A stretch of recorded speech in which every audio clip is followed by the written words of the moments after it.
அஜீரணம் காரணமாக வாமிட்டிங், நெஞ்செரிச்சல், வயிற்று வலி இருக்கிற டயத்துலையும், குடல் புழு பிரச்சனை இருக்கிற டயத்துலையும் சுண்டைக்காய் வத்தல் பொடி செஞ்சு சாப்பிட்டா நல்ல ரெமெடி கிடைக்கும். எப்படி செய்யறதுன்னு பார்ப்போம். 2 டேபிள் ஸ்பூன் சுண்டைக்காய் வத்தலும் 1 டேபிள் ஸ்பூன் மணத்தக்காளி வத்தலும் சேர்த்து நான் செஞ்சுருக்கேன்.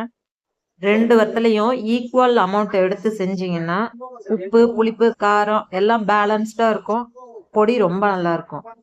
வெறும் சுண்டைக்காய் வத்தலை மட்டும் வச்சு செய்யும்போது லைட்டான கசப்பு இருக்கும். ஆனால் உடம்புக்கு ரொம்ப நல்லது. வாணலியில் 1/2 டீஸ்பூன் எண்ணெய் விட்டு காஞ்சதும் ஒரு சின்ன துண்டு கட்டி பெருங்காயம் போட்டு பொரிஞ்சதும் ஒரு மோர் மிளகா சேர்த்து லைட்டாக இது மாதிரி கலர் மாறுற வரைக்கும் வறுத்துட்டு சுண்டைக்காய் வத்தல் சேர்த்து 1 நிமிஷம் வறுத்துட்டு மணத்தக்காளி வத்தலையும் சேர்த்து கைவிடாமல் வறுத்துக்கிட்டே இருந்தீங்கன்னா 1 நிமிஷத்துலேயே வத்தல் இது மாதிரி பெருசாக பொரிஞ்சு வந்துடும். அதுக்கப்புறம் அடுப்பை நிறுத்தி அந்த வாணலியிலே வச்சு நல்லா ஆற விட்டுக்கோங்க. அப்போ தான் நல்லா கிறிஸ்பாக இருக்கும். அரைக்கும் போது ஈஸியாக நல்லா பொடியாகும்.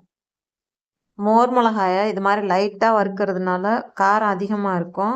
அதனால் பார்த்து சேர்த்துக்கோங்க. இதுக்கு மேலே வறுத்து செஞ்சிங்கன்னா பொடி காந்தல் வாசனை வரும். வறுத்து வச்சது நல்லா ஆறுனதுக்கு அப்புறம் மிக்சி ஜாரில் சேர்த்து நைஸாக பொடி பண்ணிக்கோங்க. ஆல்ரெடியே வத்தல்ல எல்லாம் உப்பு இருக்கிறதுனால உப்பு சேர்க்க வேண்டாம். இந்த பொடி 2 நாளைக்கு தான் நல்லா வாசனையாக கிறிஸ்ப்னஸோடு இருக்கும். அதனால் தேவையான அளவுக்கு அப்பப்போ கொஞ்சமாக செஞ்சு யூஸ் பண்ணுங்க.